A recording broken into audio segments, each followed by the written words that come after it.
surge protection and as it relates to HVAC equipment.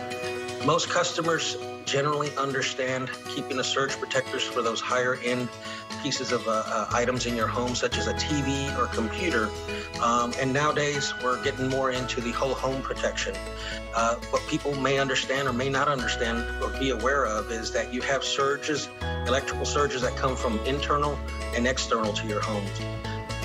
Most customers are aware of the whole home protectors, which goes into your electrical panel. But we also have HVAC-specific surge protectors that are specifically designed to protect surges from going into your HVAC equipment, both outside your outside unit and your inside unit. These surge protectors are designed to activate if there's an internal surge to protect that equipment in there. And it's as we all know, the HVAC equipment can be very costly. So having those surge protectors in your home is very important.